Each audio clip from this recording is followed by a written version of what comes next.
Good morning all of you, most welcome विद्यार्थियों। Class 9 CBSE board Hindi ध्यान देंगे। Class 9 CBSE board के लिए आपके सामने तत्सम और तद्भव दिया गया है। तत्सम और तद्भव। तत्सम तद्भव में आपको ध्यान देना होगा बच्चों कि तत्सम तद्भव क्या होता है। आज हम आपको एक ट्रिक बताएंगे जिसके माध्यम से आपको समझने में सुविधा होगी। उस सुविधा को ध्यान में रखते हुए आपको जो ट्रिक बताई जा रही है उस ट्रिक के बारे में ध्यान देंगे। यह बहुत ही इम्पोर्टेंट प्रश्न है और बहुत ही समझने योग्य है। यदि आप इसे समझ लेंगे तो आपके भविष्य में यह जीवन पर्यंत काम आएगा। ध्यान देंगे। तत्सम होता क्या है सबसे पहले हम जानेंगे। तत्सम जो है वो तत् धन सम दो शब्दों से मिलकर बना हुआ है। तत् धन सम। तत् माने उसके, तत् माने होता है उसके और सम माने समान, उसके समान। तत्सम माने क्या होता है? संस्कृत के समान। क्योंकि संस्कृत हमारी सभी भाषाओं की जननी मानी जाती है, इसलिए हमें ध्यान देना होगा कि तत्सम होता क्या है। तो तत् धन सम माने उसके समान, संस्कृत के समान। हिंदी में बहुत से शब्द संस्कृत से सीधे आ गए हैं। हिंदी में बहुत से शब्द जो है वो संस्कृत से क्या आ गए हैं? सीधे आ गए हैं। यानी आज उनका जो स्वरूप है वह उसी रूप में प्रयोग किया जाता है। तो उसी को कहा है कि हिंदी में बहुत से ऐसे शब्द हैं जो संस्कृत से सीधे आ गए हैं, उन्हें हम तत्सम कहते हैं। जैसे हम लिखते होंगे वायु, अग्नि, ये सब सीधे सीधे प्रयोग किए जाते हैं और सीधे प्रयोग करने के नाते हम इसे तत्सम कहते हैं। ऐसे जाने कि संस्कृत में जिसका संस्कृत का ही प्रयोग किया जाता है, सीधे प्रयोग किया जाता है, संस्कृत से आए हुए शब्द जो होते हैं उन्हें हम तत्सम कहते हैं। लेकिन जब तद्भव की बात करते हैं तो तद्भव माने उससे होना होता है। इट मीन्स कि संस्कृत से वो हिंदी में रूपांतरित किया गया है, उसे हम तद्भव कहते हैं। संस्कृत शब्दों में परिवर्तित होने वाले जो शब्द होते हैं, संस्कृत शब्दों में परिवर्तित होने वाले जो शब्द होते हैं, हिंदी रूप आते हैं, ऐसे शब्द को हम क्या कहते हैं? जिनका जन्म संस्कृत से हुआ है परंतु आज उनका स्वरूप बदल गया है, परंतु आज उनका जो स्वरूप है वह बदल गया है, इसलिए हम उसे क्या कहते हैं? तद्भव कहते हैं। अब ध्यान देंगे कि तद्भव और तत्सम को कैसे समझेंगे। सबसे पहले जाना नियम नंबर 1 का जो ट्रिक आपने देखा होगा, क्षत्रिय शब्द थोड़ा सा कठिन है, क्लिष्ट, इसलिए इसको आपको याद करना। तो जो क्षत्रिय वाले शब्द होते हैं, क्षत्रिय वाले, उन्हें हम क्या कहते हैं? क्षत्रिय वाले शब्द, उन्हें हम तत्सम कहते हैं। यानी क्षत्रिय वाले जो शब्द होते हैं वो बेटा क्या होते हैं? तत्सम होते हैं। अब ध्यान दें, देखिए इसमें ये जो छा लिखा हुआ है, ये छा का छा या खा होता है। यानी छा का ख या छा, ये दो शब्द होते हैं। जब हम तद्भव में जाते हैं, तत्सम से तद्भव की तरफ जब अग्रसर होते हैं तो उन्हें हम क्या कहते हैं? ख और छ। तो ऐसे शब्दों पर विचार करना है। आप देखें तो क्षीर शब्द है, क्षीर में छ आया है। परीक्षा में छ आया है क्षत्रिय, साक्षी में छ आया है, अक्ष में छ आया है, क्षेत्र में छ आया है, दक्षिण में छ आया है। ऐसे ही यहाँ भी देखिए, तो यहाँ भी वही शब्द आए हुए हैं, यहाँ भी देखेंगे तो वही आए हैं, और यहाँ भी आप देखेंगे तो ये 6 आए हैं। जिस भी किसी भी शब्द में ध्यान देंगे, जिस किसी भी शब्द में 6 शब्द आता है, क्षत्रिय वाला 6 आता है, उन्हें हम तत्सम कहते हैं। जिस किसी भी शब्द में क्षत्रिय वाले 6 आते हैं, उन्हें हम क्या कहते हैं? तत्सम कहते हैं। और यही जब रूपांतरित होता है तद्भव के रूप में, तो खा अथवा छा बनता है। जैसे आपने देखा छील लिखा हुआ है, तो छील में क्षत्रिय छा है, जब इसका तद्भव होता है तो क्या बनता है? छील का खीर। क्या बनता है? खीर बन जाता है। परीक्षा में छाया है, परीक्षा का परीक्षा हो, क्षत्रिय से क्षत्रिय वाला छा हो। साक्षी, साक्षी से ख बना तो आपने क्या लिखा?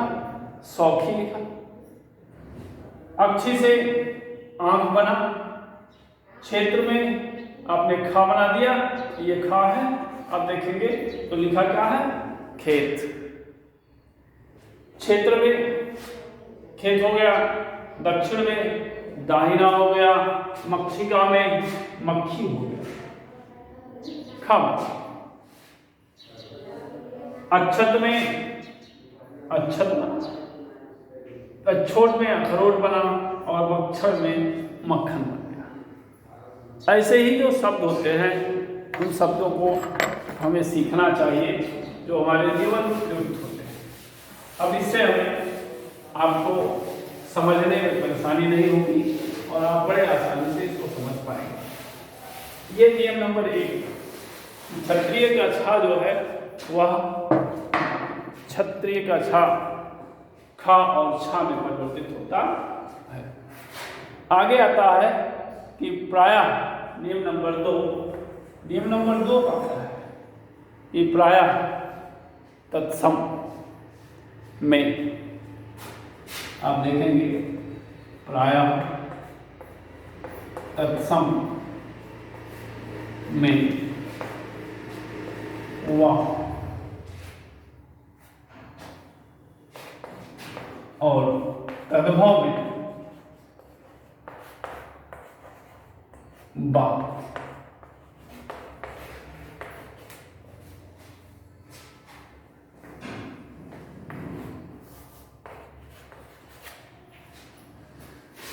प्रायः तत्सम में वा और तद्भव में बा आता है। अगर वा है तो वह तत्सम है, और अगर बा है तो तद्भव है। तो तत्सम तद्भव के बारे में आप जान लें कि तत्सम तद्भव को पहचानने का पहला टिप था, जो आप क्षत्रिय के छा से आपने क्या बदला? खा अथवा छा। दूसरे में कहता है कि यदि वा है तो वह तद्भव है, और बा है तो वा है तो तत्सम है, और बा है तो तद्भव है। इसमें देखें, जैसे उदाहरण देखें, वा ऋक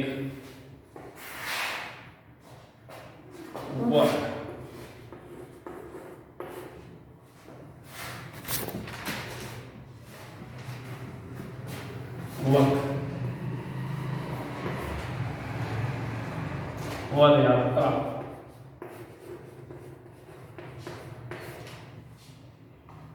विवाह,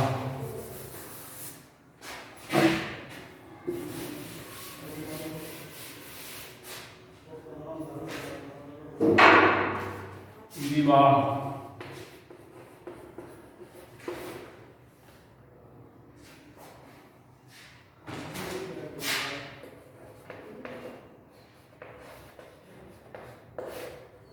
बनिया,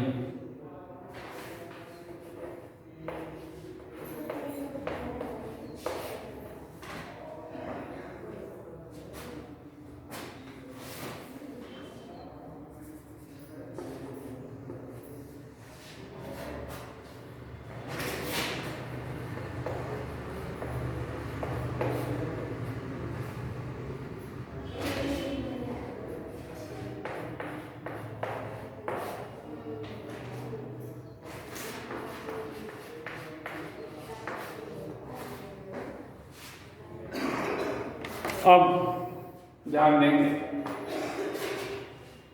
कि अभी तक हम क्षत्रिय से सीखे थे, क्षत्रिय के छा से हमने क्या माना था, तत्सम।